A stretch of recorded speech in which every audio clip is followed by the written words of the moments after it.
Good morning, everybody. On the name of Fondazione Prada, I'd like to thank all of the participants, the online participants participating at this press conference, and obviously my thanks go to Professor Comi, who's here present in attendance with us, and Professor Cacciari, who's not physically present, but he is connected via his telephone because unfortunately he wasn't able to come here personally because of previous, let's say, engagements. Now, before introducing Professor Comi, who will be talking to us in detail about the project we are presenting here today, I would like to answer a question that I think many people have asked themselves. So why is it that Fondazione Prada, which is a cultural foundation, why is it that it has decided to, let's say, approach a scientific project? Well, first of all, the interest by Miuccia Prada, which goes back to about 15 years ago, her strong interest for this. The Prada Foundation, the Fondazione Prada, since the beginning, has always explored various areas of knowledge, from contemporary art to literature, to also architecture, philosophy, and also performing arts and music. So this is nothing new for the Fondazione. But this is certainly the most ambitious and also demanding project, maybe, because to some extent it, let's say, meets our need to broaden our thoughts and our thinking. And it also offers the possibility of analysing all of the possible topics that may be relevant for society, not only today's society, but also the future one. Hence, from these very in-depth thoughts that we have the project Human Brains that we are presenting today. The project has been developed through a research that's been carried out alongside a scientific committee, which is chaired by neurologist Professor Comi, Mr. Comi. Professor Comi is the founder of the Experimental Neurology Institute at the San Raffaele Hospital in Milan. He chairs also the various foundations and also chairs, let's say, our scientific committee.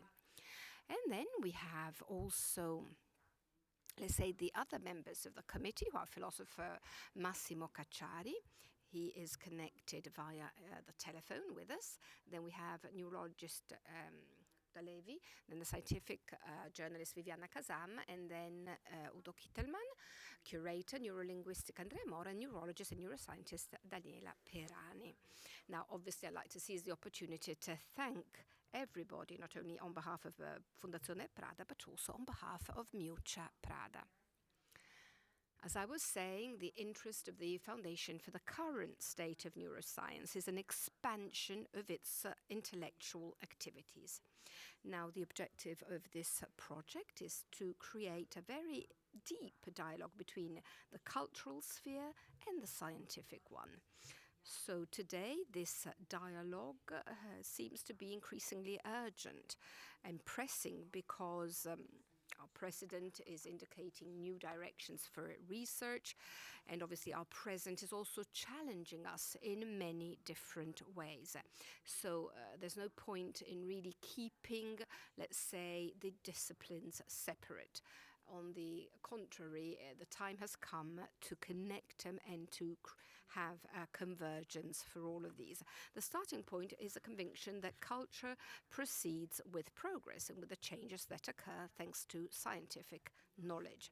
And our objective, our intention, is to understand what the intellectual tools may be that can somehow or other help us tackle the fundamental issue affecting man in his or her nature. In the project Human Brains, as you see, studies on the human brain certainly intertwine and intersect different disciplines, and therefore they involve different fields, and hopefully they will help us in interpreting the world. So we have asked ourselves, what is the right way to approach these complex themes? With the work of the committee and with the work of Fondazione Prada, we have succeeded in defining, let's say, an agenda, which will be made up of public meetings, exhibitions, publishing material that will take place between November 2020 and November 2022, so along 3 years. Professor Comi and Professor Cacciari will be illustrating the project in detail shortly now. And in particular, they will be illustrating the first step. The first step is made up by the conference Human Brains, which is called Culture and Consciousness, from the 9th to the 13th of November 2020 on an interactive platform connected to the site, to the website of Fondazione Prada. Now, before leaving the floor to Professor Comi, I'd like to invite all journalists who are following this press conference online to interact with the speakers. They can ask questions on the live chat. They find it on the platform next to the video window. So at the end of the various presentations, we shall be devoting quite gladly some space and some time to a Q&A session. So I'd like to thank once again Professor Comi for his crucial contribution to the project, and the floor is yours as head of the Scientific Committee of Human Brains. And then after this, we will hear from Professor Cacciari as well. Thank you very much, Chiara, and I'd like to also thank the Fondazione Prada that has honoured me in offering me this, I would say, a very relevant challenge that involves a very complex area of study. So, good morning, good afternoon, good evening. We have connected people today from all continents, and this is the spirit that is important. If you look at the definition that we've given to the project, we've called it human brains, plural, not human brain, because we want to underline the enormous wealth, the enormous richness which exists in diversity. A diversity that we have in science too, the contribution that may come from interest of fields which are completely different, but which can be integrated. And from this integration, we expect to achieve maximum results. We're also here pointing out what is our means of communication. We have this online platform that you see on the lower part of the slide that will practically be our general means of communication. There you will find all of the events that will be organized, and you will have the possibility of interacting with the Fondazione. I think that we are all aware that when we talk about the brain, we are approaching a very, very unique field. The brain is quite tiny. It is in about 1,200 or 1,300 centimeters. It's a bit more than a bottle of mineral water. Now, if you think at the amazing activities that this little organ can produce, well, it's really, really awesome. And I think that even from a merely natural point of view, this really is the element that contains the most amazing and surprising features. Over the past 2 years, thanks to the evolution also and the progress of new technologies, biological ones as well as instrumental ones, like things about neuroimaging, for instance, we've had the privilege of entering this box, understanding more about its contents, seeing in the micro and macroscopic part what are the underlying elements of our emotions, our thoughts, our desires, and our choices. Now, all of this could make us think that we are in a phase of very advanced knowledge of the brain. Well, it depends from the point of reference. It is very advanced if we refer it to where we were at the beginning of the past century. Yes, we've made progress, but it's very primitive still if we think about the complexity of the organ that we are studying. Human Brains is a program that's been promoted, that's been organized with the objective of understanding these complexities, not acting in first person. I mean, we're not here to promote ourselves or specific research activities, but we are here to create connections, to create a network, to make this multiplicity, this multidisciplinarity possible. And we shall be doing all this through exhibitions, conferences, meetings, activities, and also publications. As I said before, it is out of doubt that we know a bit more. We've come a long way, let's say. when it comes to the minimum functional unit of the brain, which is the neuron. We have hundreds of thousands of billions of neurons in our brain. And the way these neurons work, these basic units of our way of thinking, our way of acting, well, all this today is being developed. Just as the studies trying to connect these different neurons are being developed. The neuron by itself is like an individual who is alone in society. He wouldn't be able to go very far. So the society is the reflection of what happens in our brain and the brain dynamics. So it's very important here to be able to study the synapses, the contact points existing between one neuron and the other. And all this has been done, especially in the past 10, 15 years, since the development of neuroimaging techniques, for instance, magnetic resonance that you all know, but also the tomography, or rather than the encephalographic signals, all of those equipment that study electromagnetic signals. All this allows us to see in its, let's say, real life, the evolution of all of these different functions. Now, obviously, we are at a time of transition, which is of extreme interest. But as I said, we are still at the very beginning. So we have then the enormous problem of also understanding how all that we have said may, in the end, have an impact on some of the fundamental aspects of life, such as ethical or the moral aspects. And all this calls for very complex analyses, and which are obviously underway in many research centres. Now, there is one last point that we have considered, and which is very, very relevant. All this is not only the outcome of a desire for knowledge for its own sake, which is obviously crucial. It is the driver of science, after all. No, it's not only this, there's also the desire to keep on improving our future. And our attention is focused on neurodegenerative diseases in particular, because these are the ones that undermine the beauty, the marvel of this organ.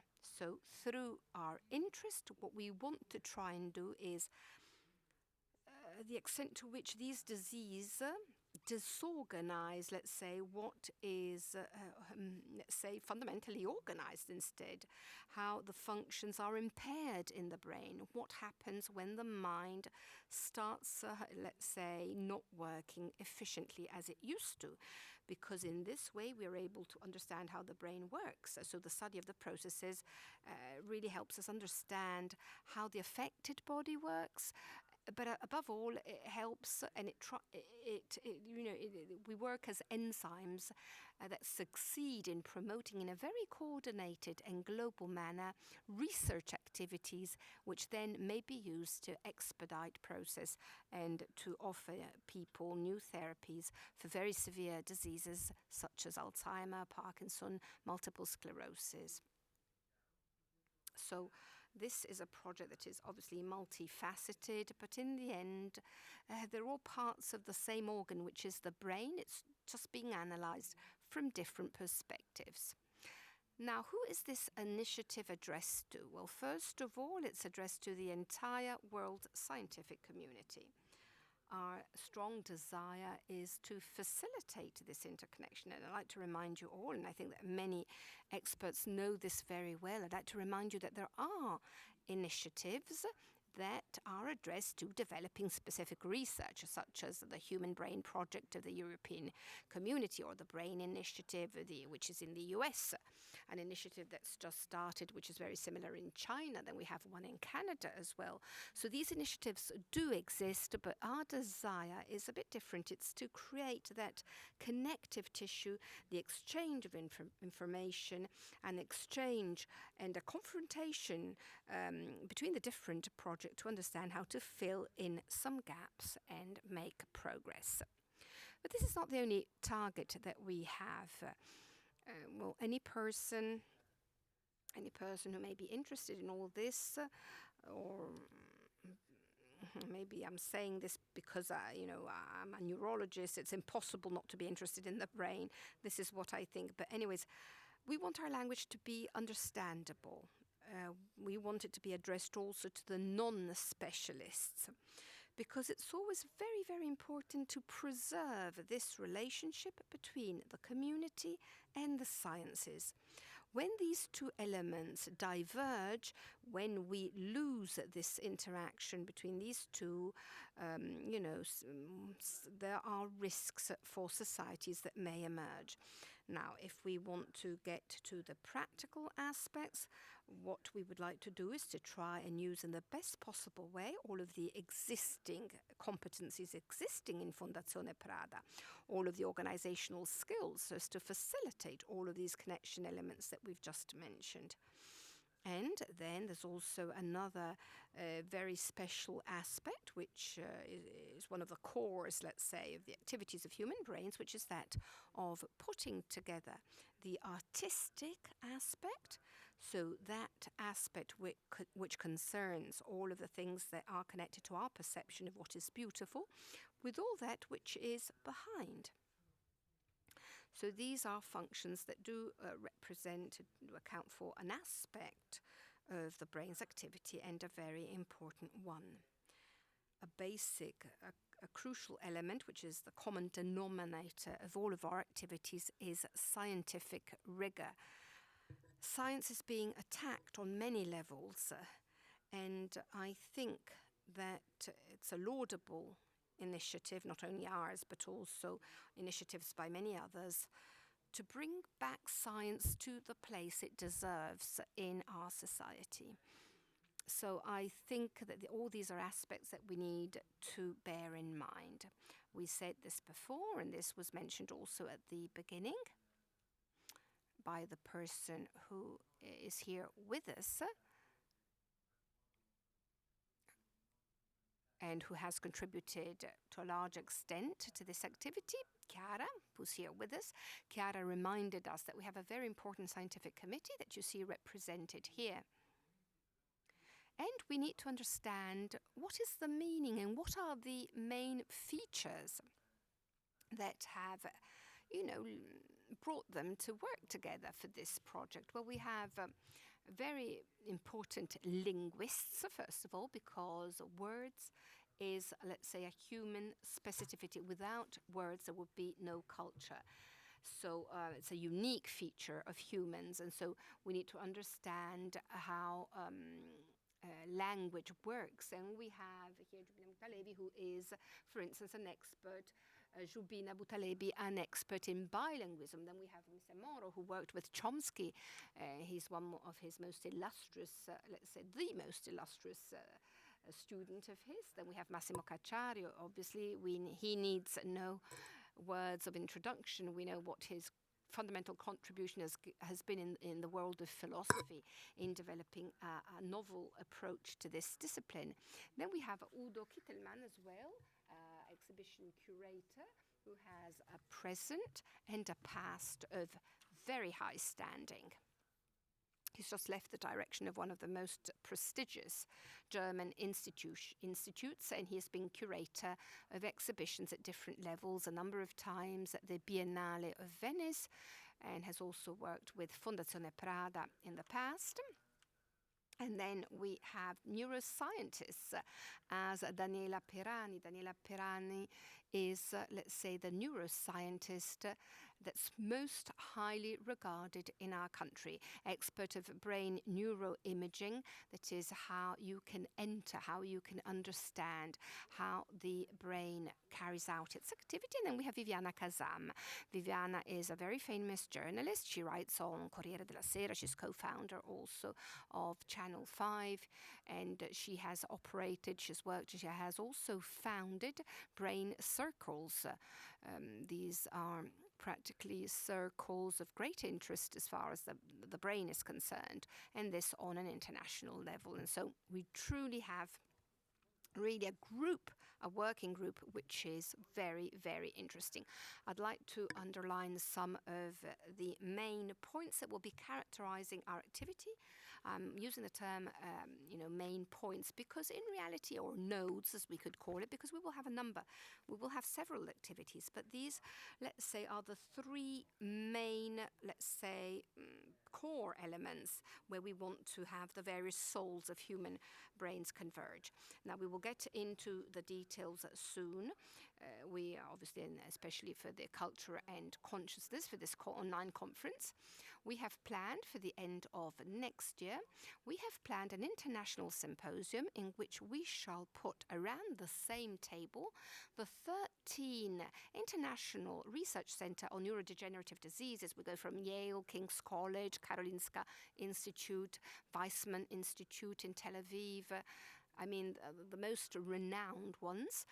We have what is very advanced, and the idea is not so much that of doing a scientific conference as we do many, but rather trying to create situations in which we can exchange information. It's a bit like the Ambrosetti conference for neurodegenerative diseases. And so putting together top-level people, not only researchers, but also those who are in charge of governing research on a national, supranational level also, and then also communities of patients, so as to have a common vision for this type of evolution.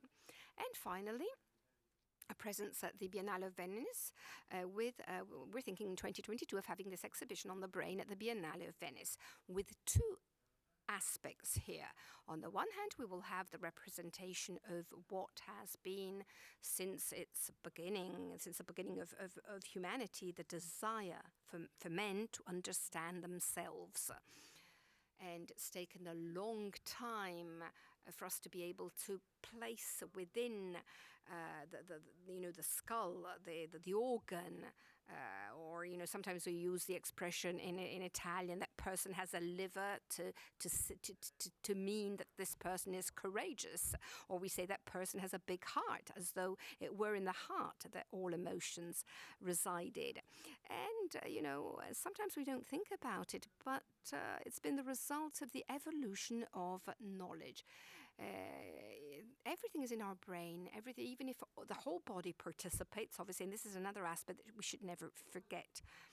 And then we shall be also entering this magic box. So we shall be going around the brain, exploring the different functions, all this through an exhibition that will obviously take advantage of the intellectual contribution that has produced all of these quality leaps, let's say, during the history of the evolutionary thought. So it will not only be an exhibition of objects, it will also be a way to bring objects, projects, and ideas.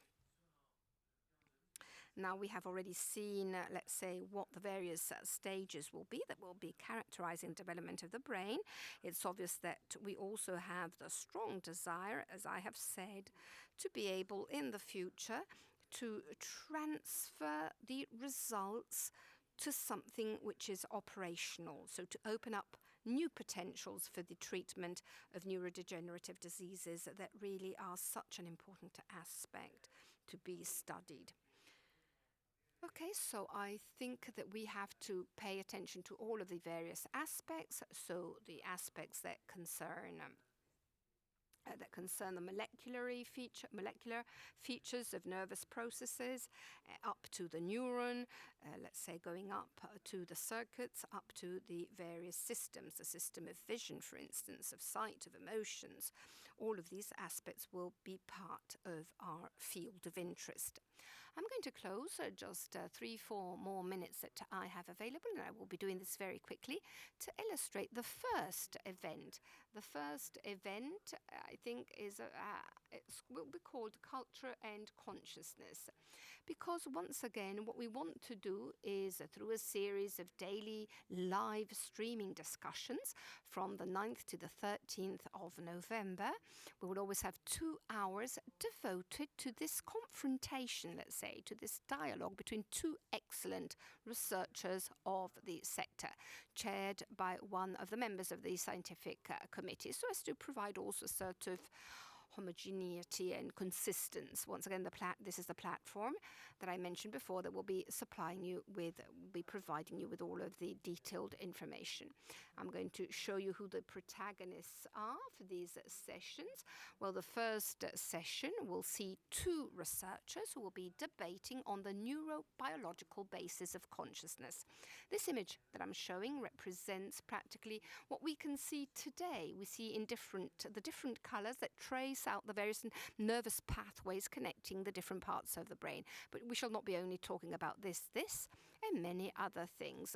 So we have Mavi Sanchez-Vives and Jean-Pierre Changeux.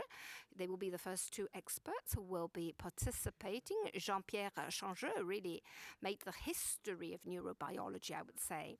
And he was one of the persons who's been absolutely crucial in discovering the entrance and communication doors between one neuron and another, the receptors. Let's say, as receptors can be connected with connectomics. Then we have Mavi Sanchez-Vives. She provided an enormous contribution as far as the cerebral brain waves are concerned. You know that we can see it through an electroencephalograph. Well, very well. What she did is to not only deal with the waves that we can record on the surface of the brain, but also exchange of information through electrical activities within the brain. So really, this was an amazing contribution. And then the second one instead will move from the microscopic to the macroscopic. We have Yves Marder and Antonio Damasio, two pillars of neurosciences. They really are pillars. And I think that if you go and see the lives of these people and what they have done, it's amazing what they have produced. They have determined so much progress in this field. Yves Marder was always very much interested in the cabling that exists in the brain, how these communication networks extend. Today it is said that communication without connection, there's no functionality in the brain. And then we have Antonio Damasio. Antonio Damasio has really been a master in highlighting the various traits by using magnetic resonance and also the tomography. Then language. I've already said how important language is. And here we will have Andrea Moro. Andrea Moro is one of the persons who's more directly involved in this process. He is a linguist, of world-renowned linguist. And then we have Stanislav Dehaene. He is a person who has analyzed in particular the emotional aspects. So what are the substrates regulating practically all of our emotions and our affection? Now, we are nearing the close of my part. The last two events are just as fascinating and interesting. From my point of view, this truly is one of the central discussions because it concerns the way in which the brain has been and will be the fundamental vehicle for culture. The human brain for sure, and here certainly discussions will be opened on some very important aspects. And here we will have the contribution by two pillars. Ian Tattersall, anthropologist. He has directed and keeps on directing the Natural History Museum of New York. He is from Columbia University, and his studies of an anthropological nature have really been crucial to understand more about the relationships between consciousness and culture. And then we have Idan Segev. Really another top expert in neuroscience, in the field of neurosciences. He has in his hands also a project of the European Community, and he looks very much ahead. New machines, how to interact with machines. Are we going to be having thinking machines in the future? This is the task. And Katrin Amunds, another famous neuroscientist who will have the objective and the task practically of coordinating this debate. And then finally there will be the final, let's say, conclusions, the final thoughts that we'll see Michele Di Francesco and Julio Tononi. Michele Di Francesco is a philosopher of science, and currently he directs the use in Pavia. He is a fundamental expert, because he is a philosopher who tries to use the scientific approach to answer those curiosities which have always been crucial in philosophy. And then we have Julio Tononi. He's Italian, but for many years he's been living in the US. He's a psychiatrist, and he has tried to put together, let's say, all of the current knowledge so as to be able to reconstruct an idea of consciousness. So I'm sure that it will be absolutely fascinating to hear them talk. A confrontation between somebody that has a biological approach and the other one who instead, let's say, analyzes the situation in a way which is more metaphysical, even and always very, very interesting.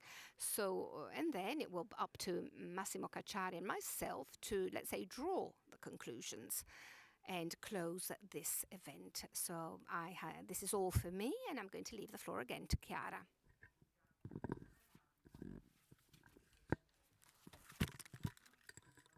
Thank you very much, Professor Comi. I also want to stress the fact that you talked about scientific rigor, and for the Prada Foundation, for our history, this is of fundamental importance because some way or another, until today, we have some common ground to act, i.e. the challenge of speaking in a very professional and scientific manner about the human brains to an audience which is going to be extremely white.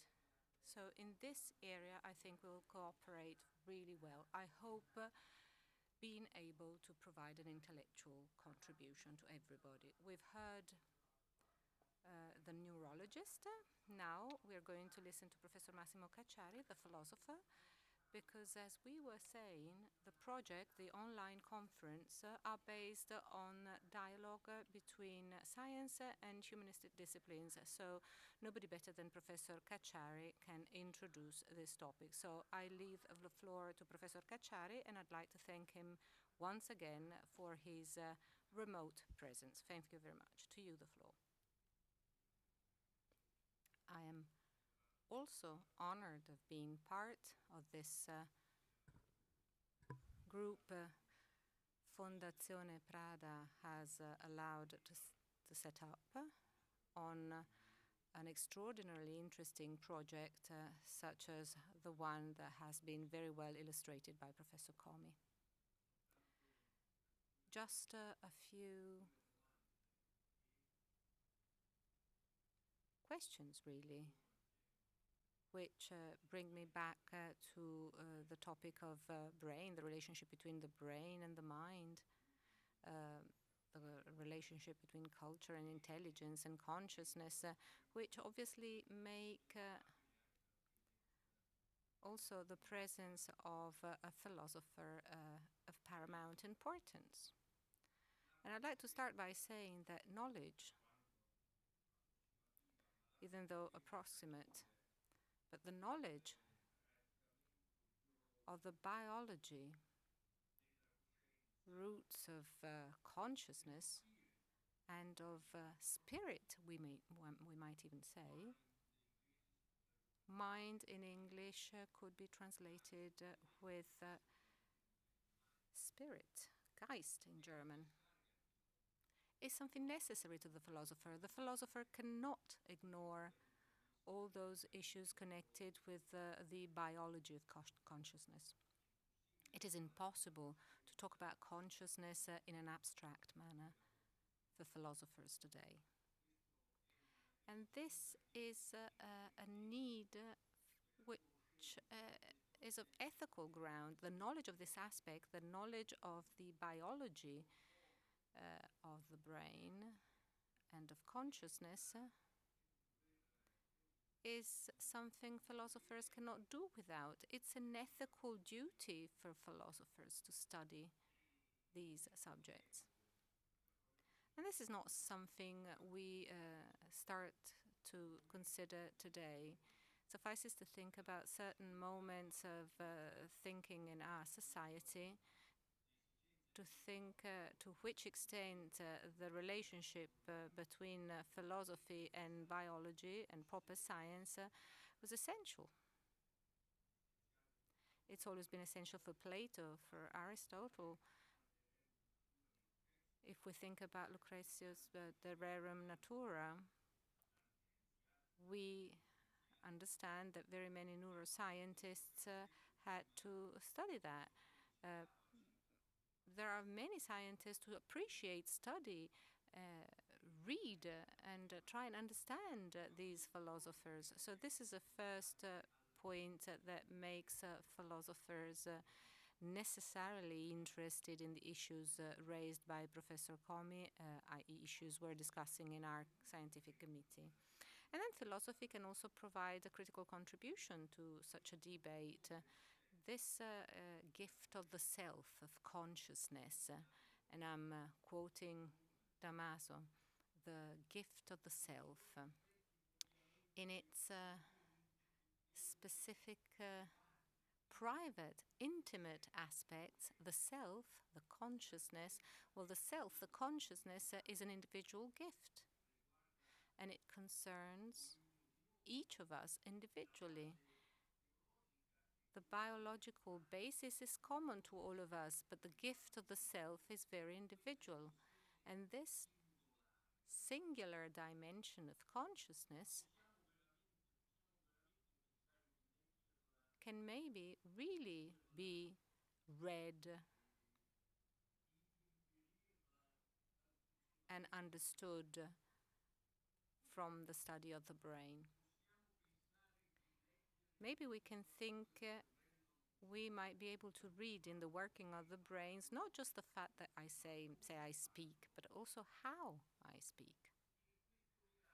And this miracle, it's a miracle as far as I am concerned.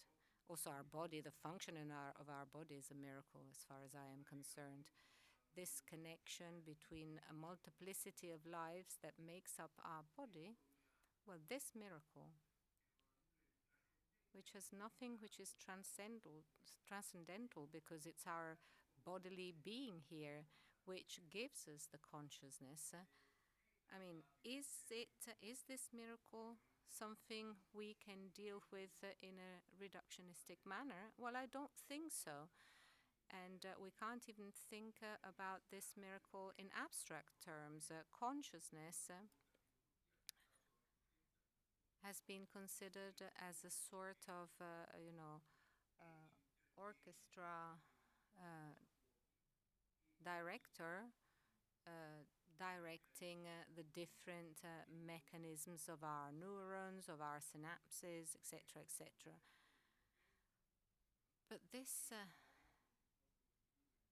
obviously would be very simplistic. We can't boil down our feelings to this and this only, but at the same time, I also think the way in which we speak and the set of our feelings and the set of our emotions cannot be reduced to a sort of table where you find a matching between the status of your brain and the extraordinary complexity of my mental situation. And philosophy today is very much interested in fighting whatever form of reductionism might exist. But to fight it, obviously, you need to know the biology of the brain, you need to know it as much as you can, and it is also necessary to obviously cooperate with other scientists who try and analyze the brain. And philosophers should ask them, should ask other scientists the following question.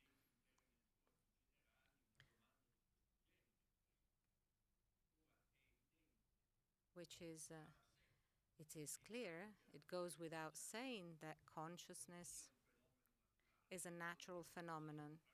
It can't be anything else. It's absolutely obvious it is a natural phenomenon, unless we want to admit, as some might still believe, that it is an act of faith and has nothing to do with science, that part of the soul comes from somewhere, directly from the creator. I mean, clearly this is a noble idea, but from the scientific viewpoint, it does not hold.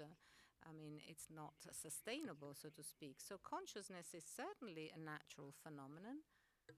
But what does this mean? Do we still believe nature doesn't make any leap? Well, I think we might actually wonder whether, in explaining consciousness, we can actually simply go back to the evolutionary paradigm, or whether instead we should hypothesize, as in very many other fields of physical sciences, that nature does make leaps, that there are discontinuities in the evolution itself. I mean, this is not in contradiction with evolution. It is just another view of evolution so that we can move with important leaps forward.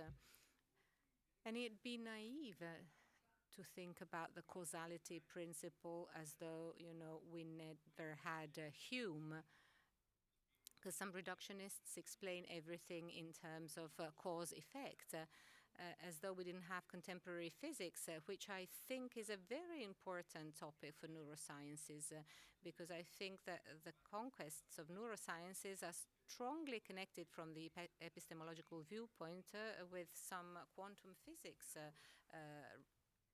research results. So it's great contemporary physics, Heisenberg, Pauli, who actually told us not to fall into the trap of being superstitious when it comes to the causality principle, because the causes certainly do exist, but they proceed certainly not in a linear manner.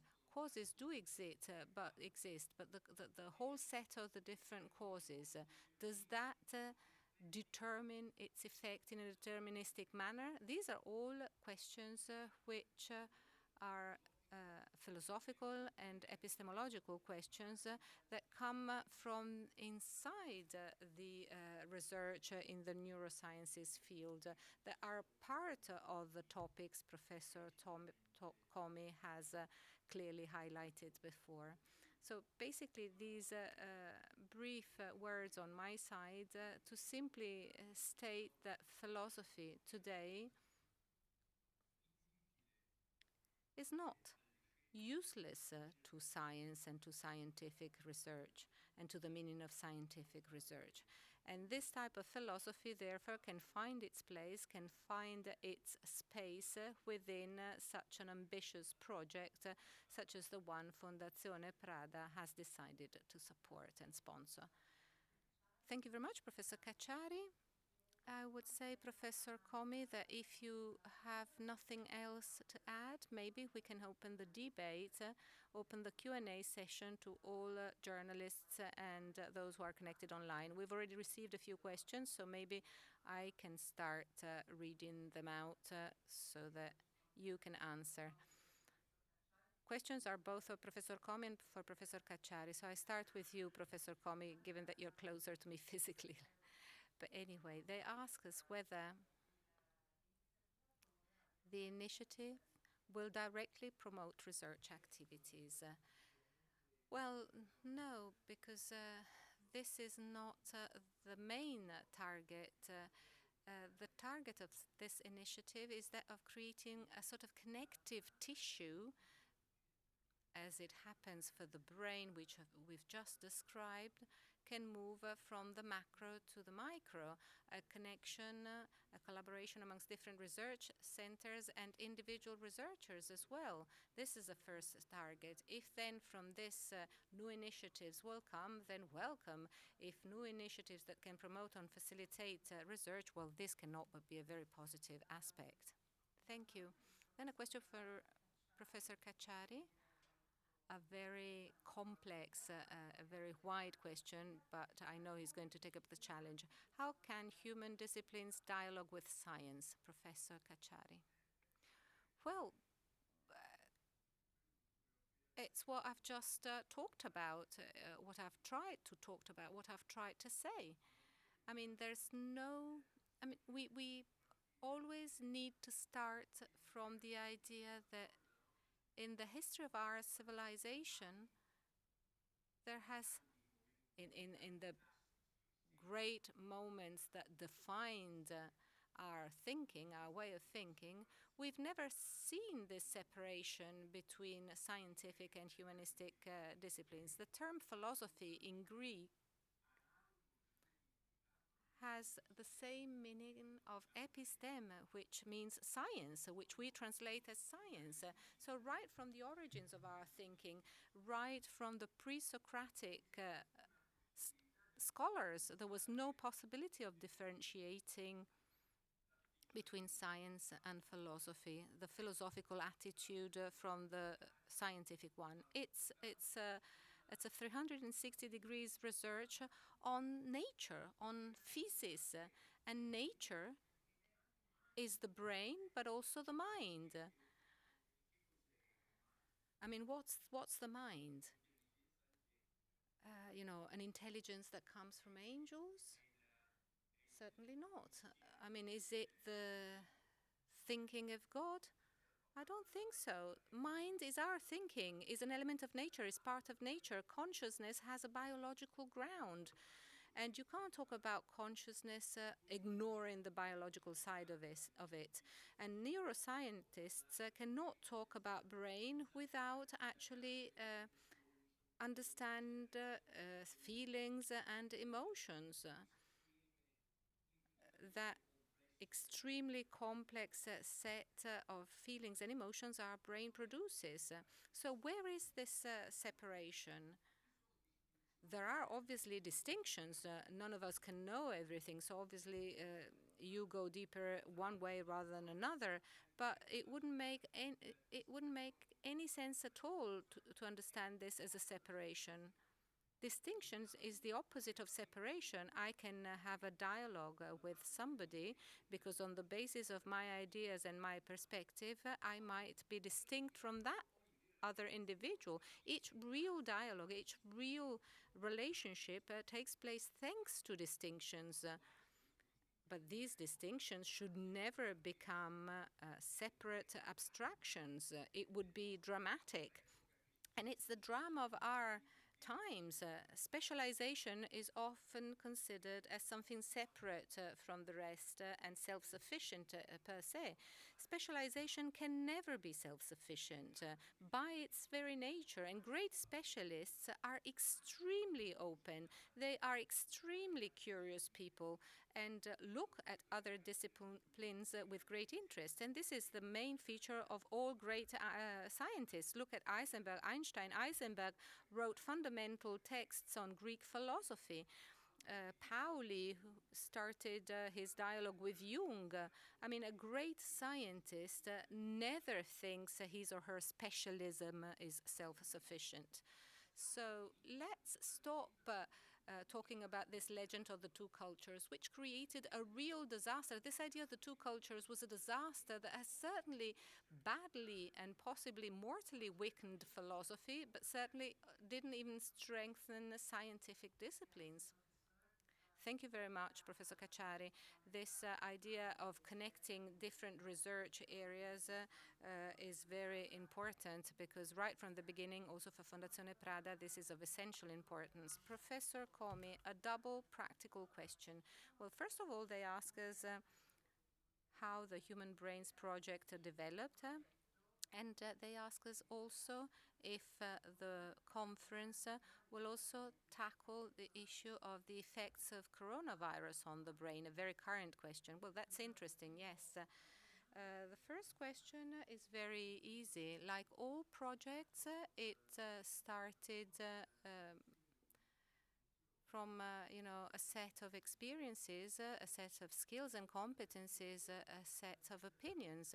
So the practical, it's basically the practical development of what Professor Cacciari has just talked about. Only if we put together different skills and different competencies, as it happened for human brains, can we actually come up with this product.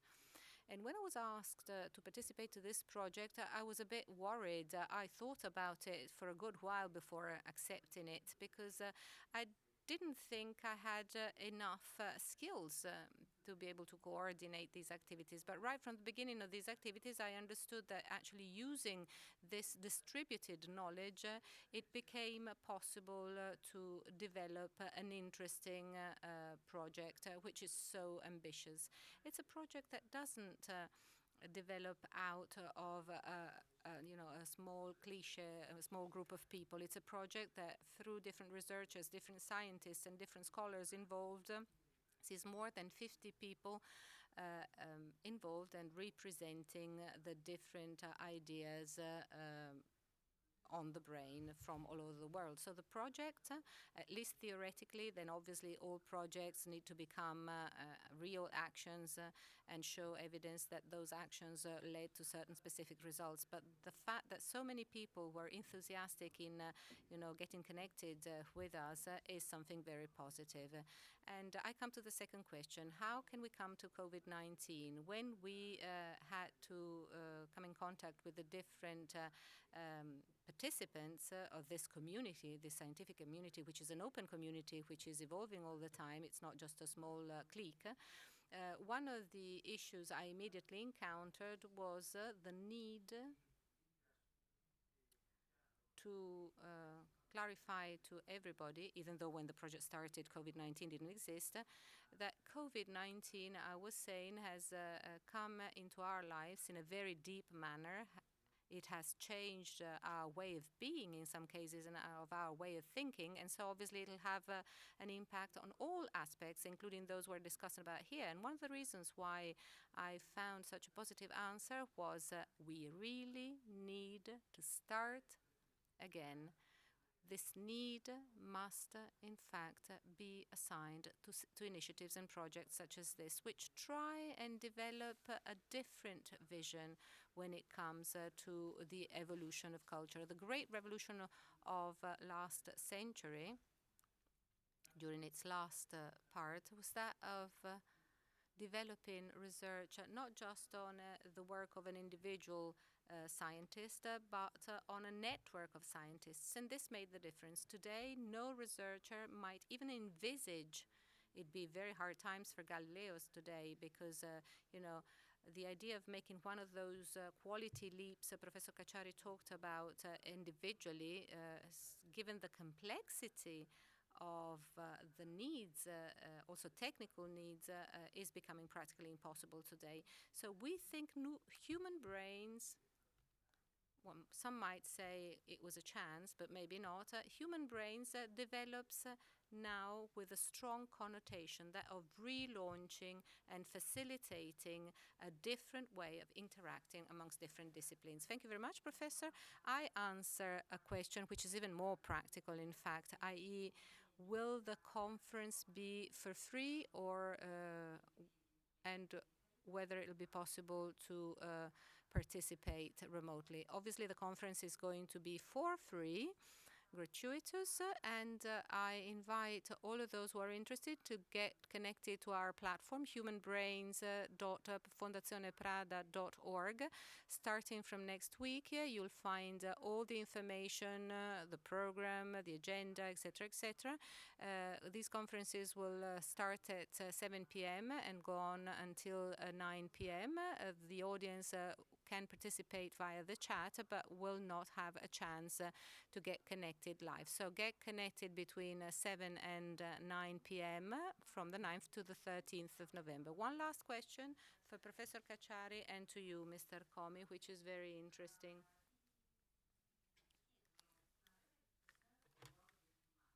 So the role of images. The role of images, which is central in the relationship between culture and consciousness. Each one of you from your point of view. I don't know if you'd like to start, maybe Professor Comi, or if you'd like to leave the floor to Professor Cacciari. No, I think Professor Comi, so that then he will conclude, because this is the last question. Is it the last question? Yes, for reasons of time, I would say yes. But they're really asking us to ask you both. So Professor Cacciari would like to start. Okay, I'd like Professor Comi to instead answer and conclude. Very interesting question. I think that the person most appropriate would be Udo Kittelman here, because he really is our connective tissue with the arts and with all of the expression of the arts. And so, as a neuroscientist, what I would like to say is this. An aspect that always surprised me greatly is that the area devoted to the vision in our brain is the biggest one. It occupies an enormous space, the part of the brain devoted to sight, to vision. It's really the biggest one, and this may seem surprising. So it's just slightly less than the frontal area that deals with our decisions and our strategies, which means that conscious or unconscious, but the image in its the broadest meaning that it has, plays an enormous role in all of our intellectual processes. So we should not forget here that the areas of images, so our occipital cortex with all that which is next to it, is interconnected with everything practically, which means that what we see may be good or bad for us. We should think about this. I look, for instance, at a scene that is terrible, and I feel malaise, I feel bad, I have some vegetative reactions, some changes before I have thought or said, this is something I don't like, this is something horrible, before. And how do I feel? I mean, it's very, very interesting to analyze this. Sometimes in a rather provocative manner, I say that, well, we are the most interested spectators looking at what we do. I mean, I don't want to represent here a duality that we have discussed from other perspectives. But what I'd like to say is that we are the most interested audience of what we do. And this is what Professor Cacciari said. All that happens to us has an organic basis. This is out of doubt. But the amazing thing is this. That this, this has been the leap when we understood that it's the human basis that has determined all this. And I'd like to close only for half a minute because probably people following us from China, from Japan, from South America, from New York, some people could say, yes, but human brains has been promoted by Fondazione Prada, which obviously is global per se, but we have a certain representation of Italians. I mean, Italians are obviously largely represented, one could say this. But in reality, in the second event we're going to be doing, I'm the only Italian who's present. All the rest come from other countries. And so I think that we needed to have a core, let's say, that started. So we needed the physical proximity, and proximity is not easy now. So this project that started in 2018, that was created after, let's say, a background work that has called for a lot of work, hard work. So I want to be very, very clear on this, though. It is a global initiative. It is a very ambitious initiative. I think that it is right that it started off with the Italian brains, because Italy has been one of the cradles of art, of the sciences, of philosophy even. And so obviously these maybe, Miuccia Prada is the ideal person from which, and Professor Cacciari are the ideal minds from which an idea like this could have come out of or emerged. Thanks very much for underlining the collective nature of the project, just as you had said when you talked about these neurons who can never be on their own and they need to get organized in synapses. So, I'd like now to leave you at the next, at the 9th, from the 9th to the 13th. I didn't say this before, but another important thing that I'd like to say, as you were saying, by the way, is that the website is both in Italian and in English. And obviously, you will have the possibility of listening to the presentations being also translated. So, I'd like to thank very much those who have taken part in this online conference, especially by Fondazione, by Miuccia Prada, by Professor Comi and Professor Cacciari. I'd like to thank you very much for your contribution and the entire scientific committee that has been following us. So thank you very much, and I'll see you on the 9th of November. Thank you very much.